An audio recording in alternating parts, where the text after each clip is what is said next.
Hey, and welcome to the Why Not Me with Mike Jackson episode. This is the best of 2024 with Why Not Me, and I'm super excited to share some of my favorite episodes from 2024, some of the fan favorites of episodes from 2024. As some of you may know, we released our first episode on June 18th, and it's been 6 months. I can't believe it. So every week for 6 months, we've been putting out episodes, and I'm really, really proud of the show. I'm really proud of what we've done, and I'm excited to share some of these really fun clips with you guys in a few minutes. But let me start by just saying one other thing. You know, Why Not Me for me was something that was not anticipated. I didn't expect to turn this into a podcast. I really just like to have really fun, insightful conversations with my friends and colleagues and talk about journey and talk about origin story. But this opportunity presented itself, and I couldn't say no to the chance to share these conversations with all of you. I think it's important, whether you're in the entertainment business, whether you're black, brown, or white, whatever it is you're trying to do in this life, I think it's important to find other people who have journeyed ahead of you and that have lessons to share, and you know, things that they've experienced, things that they can kind of say, don't go left, go right. But if you're going to go left, look out for this. I just think that's really important. And that's what we really endeavor to do on this podcast, is to just share story, share experiences, and try to help everyone, including myself, including and all of you listeners, to have a map, some sort of blueprint, something to look to and pivot to, and words to think about, words of encouragement. So again, the purpose of Why Not Me, is origin story, was just to provide that. The fact that we're able to do it on this forum is incredible. I'm really proud of the work that we've been doing. I'm really proud of the guests we've had so far. We've had some really incredible people sharing their journeys. And of course, we love to have a little fun at the end. And I think, you know, from the feedback we've been getting, folks have been having a lot of fun with some of the questions that I ask at the end of the interviews. And it's just been a really, really cool 6 months for me. As we all know, this isn't my day job. I have a lot of other responsibility on my plate. But I will say that, like, every time I get to start to prep for an interview and then actually get to speak with folks, it's really become like the highlight of my week. It's just a lot of fun to share story with y'all.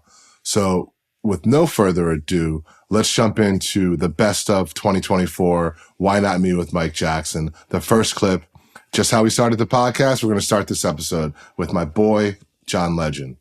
Hope you enjoy the episode. Talk to me a little bit about that dream being realized. Like, now you're a global superstar. Everyone knows your name. Everyone knows your music. But you're still a man with dreams still. And you know, so tell me about, like, the early dreams, accomplishing those, and, like, what are some of the dreams of the future musically for you? Well, I always wanted to be where I am right now. You know, when I was 15, I was in an essay competition, and that essay competition was sponsored by McDonald's, and it was for Black History Month. And the prompt was simple. It was like, how do you plan to make Black history? And I said, I'm going to become a famous recording artist, and I'm going to use my success to help my community, to be a positive light in the world, make impact, and not forget where I came from. And so I've literally been living my dream, like all the things that I believed that I wanted from myself when I was 15, when I was a kid, I've been able to do. But, you know, I'm never, even though I'm happy and I'm grateful, I'm never, like, satisfied that that's enough, you know? I want to keep making great music. I want to keep pushing myself creatively to, like, outdo whatever I've done before, to get closer and closer to perfect, you know? And it's an impossible standard, but I'm, like, always chasing, like, the most beautiful, the most perfect work I can do, the thing that is the most transcendent and special that it can be. And I feel like I'm always supposed to chase that. And it's not about sales. It's not about streams, as you know, we care about now. But it's really about making something beautiful that I'm proud of, that is impactful and meaningful.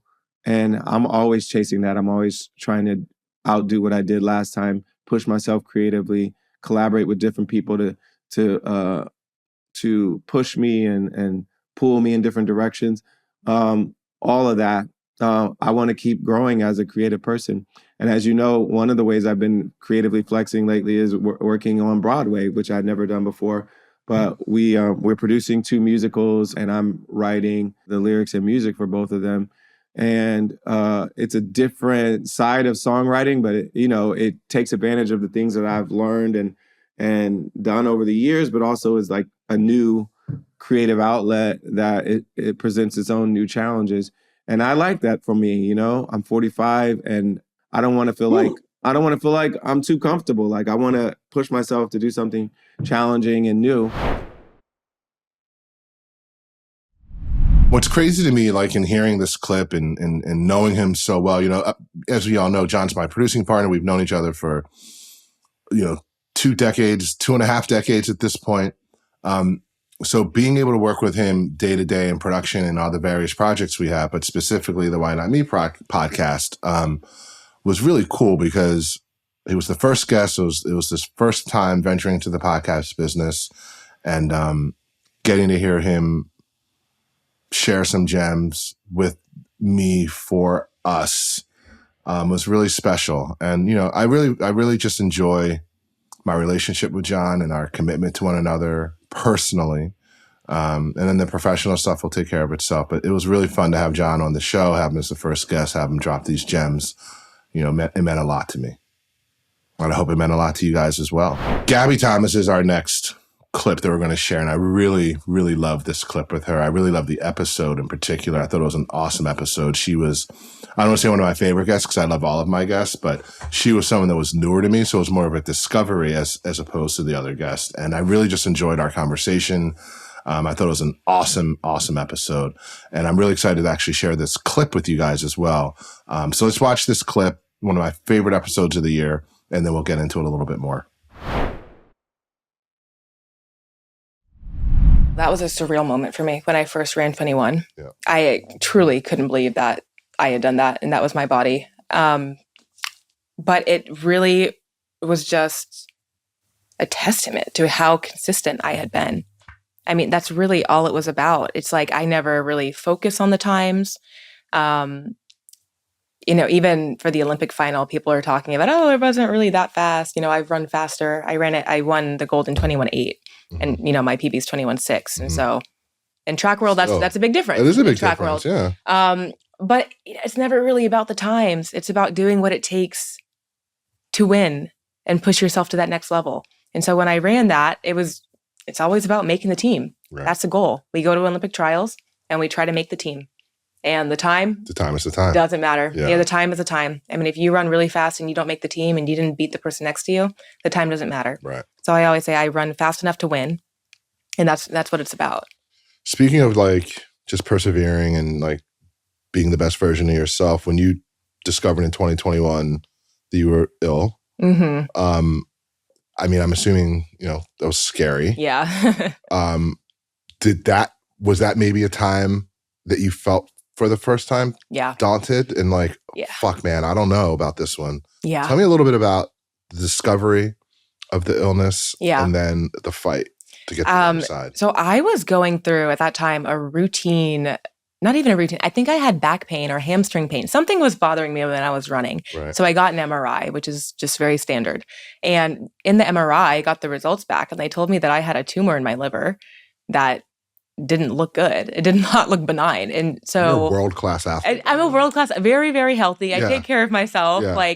I'm also I studied healthcare in school. So I'm just everyone around me at this time was kind of freaking out a little bit. Right. I think because of my studies and how aware I am of the fact that a lot of people actually do have tumors. They just don't get MRIs as frequently as athletes do. Right. And I was like, okay, there's a good chance I could be okay, but everyone was making this seem like my healthcare providers and doctors were saying it wasn't.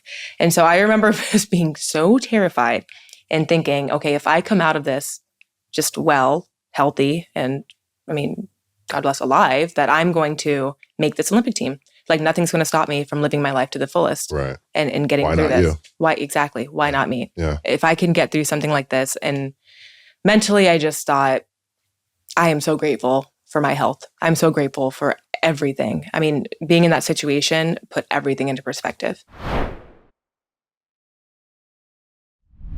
Yeah, it's a really powerful clip. I mean, you know, obviously we start out with Gabby talking about just personal best and times and what it takes to win and the narrative that she creates in her mind to get from race to race and time to time. And that to me was really fascinating, you know, because, you know, you want to be the best ever. You always want to be the best in your specific event, but that doesn't mean you have to set a record every time you do it. And I just found that the psychology of that to me was so fascinating. And to hear her articulate that was really, really cool.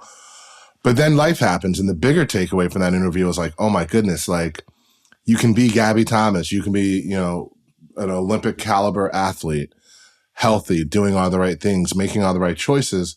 But sometimes the universe just doesn't care. It doesn't matter. And you're faced with things that are daunting and things that others around you may make you doubt yourself, or, you know, not intentionally, but their concern and their fear for you creates this sense of like, oh my goodness, am I gonna make it? And that's a real thing. And I think a lot of us have experienced like, you know, moments in our life where like mortality is questioned and how we move forward is questioned. And I think hearing her speak about that illness in that moment in her life and that tumor was sobering. But what the takeaway was for me was thankfully she was okay, but it's what she did with that second chance, the commitment that she made to herself and to her sport to be the best and to work harder and to achieve her goals. So all that to say, like now know, you know, in hindsight that she actually did do all of the things she set out to do after the illness.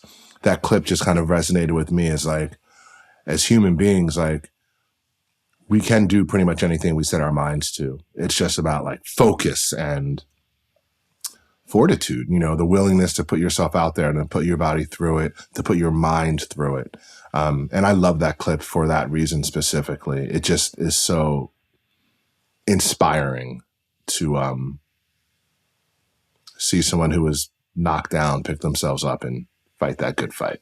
So I hope you guys got something from that. If not that, something out of that clip that inspires you as well. So our next clip is my guy, Michael Ealy. Again, he's a good buddy of mine. I've known him for years, and we had some really fun conversations. So another one of my favorite clips and another fan favorite is Michael Ealy. Here you go. And when I get to New York, I'm just bussing. Like I'm not even a waiter. Just I am bussing tables, clearing tables, doing all that good stuff. And they had two restaurants, one in the Theater District and one in Chelsea, and I worked at both. Right. I was doing everything I could to make money, and I was unhappy. Were you even able to pursue the acting at this point? No. Like, so you're just working. I was just trying to, my whole, again, the discipline and the responsibility that was instilled in me was you make this rent. Right. That's first and foremost. Right. This other stuff can come later. Mm-hmm. And so I was like, okay, well, I need to take acting classes. I need to do certain things. And, you know, Seath was going to NYU Film School. So he had structure. Mm-hmm. You know what I mean? And he wasn't making any money, but he was in school. Right. So he didn't have to. Right. And so, you know, he was working on his first thesis film, and I was really kind of lost, and I was complaining a lot. And it was Seath who was like, he pulled me aside one day after he was like, you know, I just came home venting, you know, that I'm sick of this restaurant and all this other stuff. And mm-hmm. he was like, you done? And I was like, what the fuck does that mean? About? Yeah. You know what I mean? I was like, yeah. He was like, all right, fuck you come here for? That was all it took. Yeah. That's all it took. That's the brotherhood. He was like, cause I'm seeing you come home and you like complaining about why you not doing what you want to do. What have you done? Mm. Have you taken a class? Have you looked for this? Have you gotten your headshots? Have you done anything? And I was like, no. And I was in New York and I looked in Backstage. Do you remember Backstage? Yeah, of course. All the ads in the back, auditions. I looked in Backstage. Yeah. And I found an audition down on the Lower East Side. And I went to this audition just cold. And there was a line of maybe 350 people outside down the block. I signed up, got in the line, waited. I can't remember how long it took. Went into the room, stank up the joint. Like, it was terrible. Walked out of the room and said, it has begun. But you did it. That's a Why Not Me moment right there. I started. Felt this good is though? The start. It felt good? Felt amazing. Yeah. I was freaking skipping down the street afterwards because I was like, this is what I came here to do. And now I'm doing it. And now I got it started. This was the start. Then I found my acting school and things just started lining up from there. What I love about that clip is, well, let's dissect a little bit, right? Like in the beginning, as you're hearing that, you're probably thinking, man, I'm so happy for this guy, like this younger version of Michael, because he made it to New York. He made those choices and he's there. And, we all hear the stories about you have to get a job, the restaurant job or whatever that job is you have to do to pay your bills. Like he did that. And you think, as you hear about him getting the busing job, like, man, he's on his way. He's doing it. He's doing it. He's doing it. But the reality was he wasn't, right? He was just living in New York. And Seath Man kind of having his ear and breaking it down like only like a brother could do, like only like a best friend could do, where like you can cut through all the bullshit. I think that to me was so awesome because it was then in that moment that Mike was like, oh, wow. Like it takes more than being here and paying rent to win. And winning in this story wasn't even getting the gig, right? Winning was just taking the next steps, finding the audition, showing up for the audition, doing the audition. And he stunk up the joint. But still the feeling that he had afterwards when he was skipping down the street, because he engaged in that next process, that process that he will keep doing for the rest of his life, chasing acting jobs and trying to put your best foot forward so that you can get the gig. Obviously now he's Michael Ealy. Sometimes, a lot of times he's getting straight offers. But again, that's a part of the journey. And I love that clip for that reason, because it's not just about showing up, getting off the bus and getting the apartment and getting the restaurant job and saying you're an actor. It's really about the next step in the process of being an actor and putting yourself out there. And I love that clip for that. I just think it's such a great story. And I hope you guys felt similarly. The next clip we're excited to share with you guys is Candace Parker. Just a fun conversation. She's one of the GOATs. And we just really love the conversation with Candace. And I hope you guys, check out this clip and you have some good takeaways just like we did. So here you go, Candace Parker.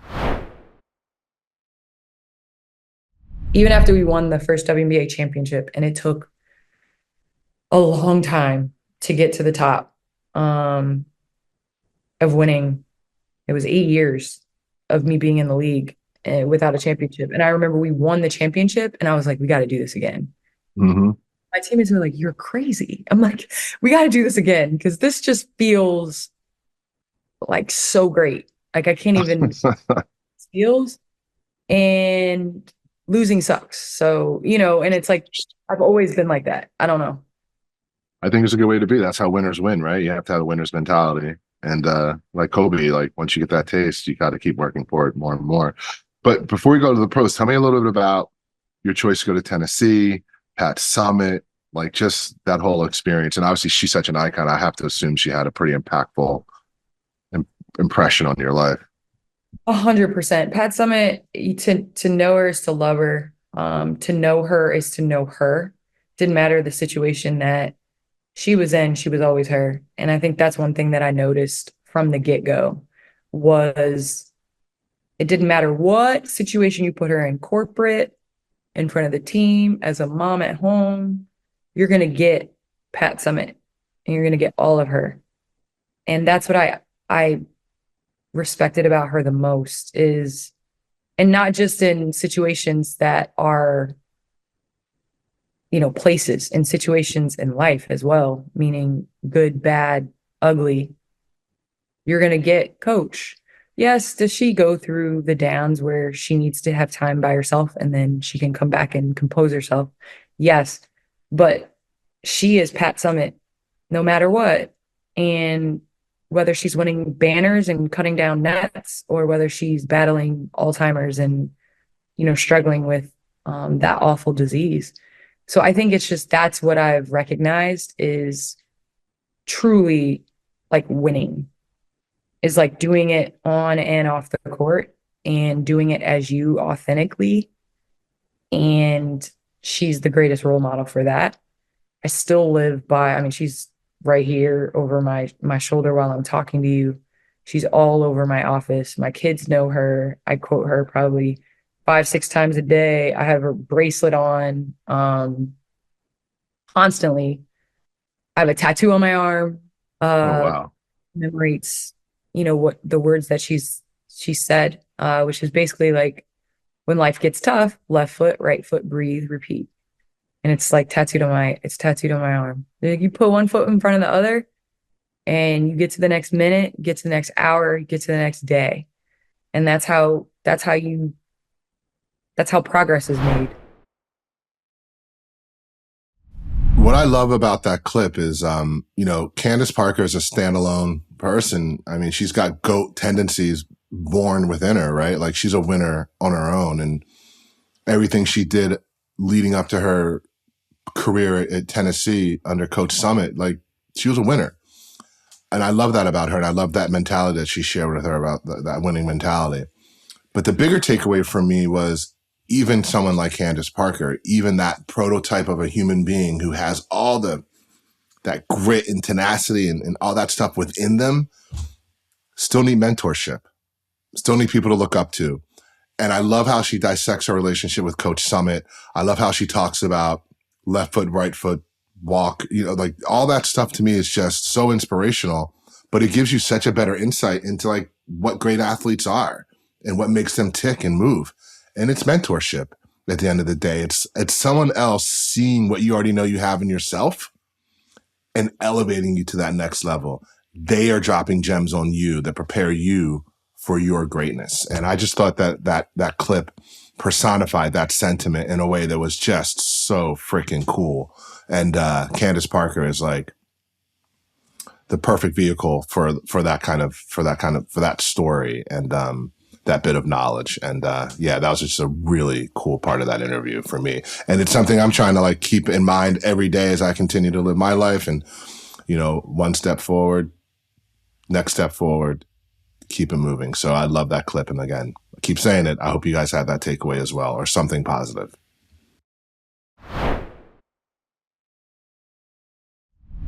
She's just such a remarkable woman. Happy tears. Totally. You miss her, happy obviously. tears. I miss her so much. And she always said, after that, I did her audiobook for her last book. She did a documentary of her life, which she put the show at the end of. So you can see a clip of the show at the end of her documentary.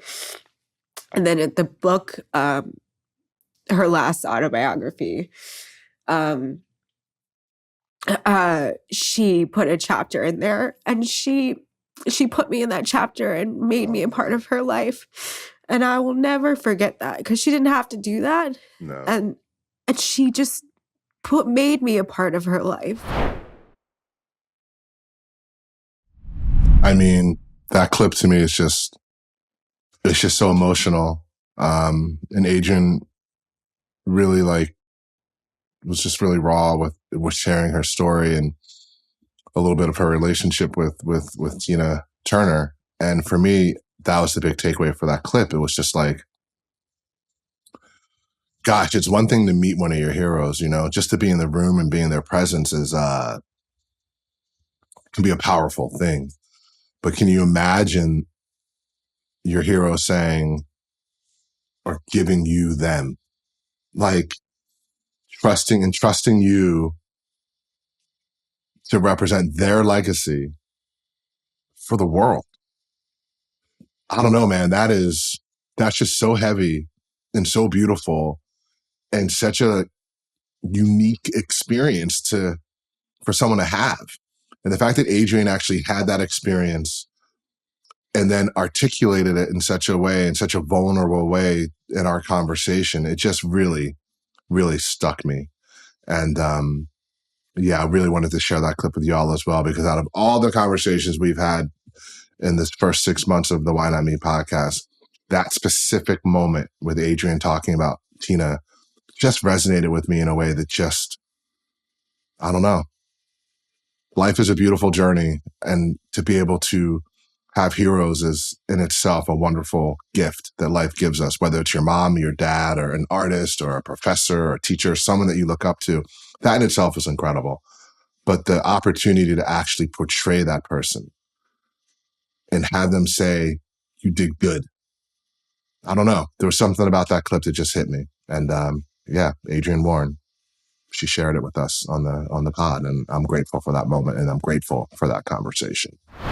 Well, it was really cool to kind of share those 5 clips with you guys and just talk a little bit about, the first 6 months of the show and the experiences that I've had as the host. And again, to give you a glimpse of some of the guests that we've had this season. It's just a lot of fun, and it's remaining fun for me to have these conversations and to share them with you guys. I hope that you guys are feeling similarly.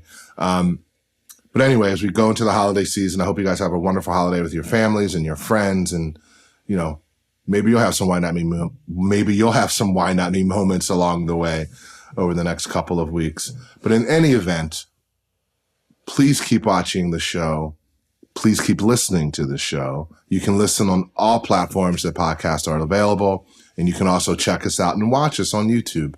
It's been a real pleasure for me to do these first 6 months with you. And I look forward to doing many more. Happy holidays. And yeah, see you on the flip side.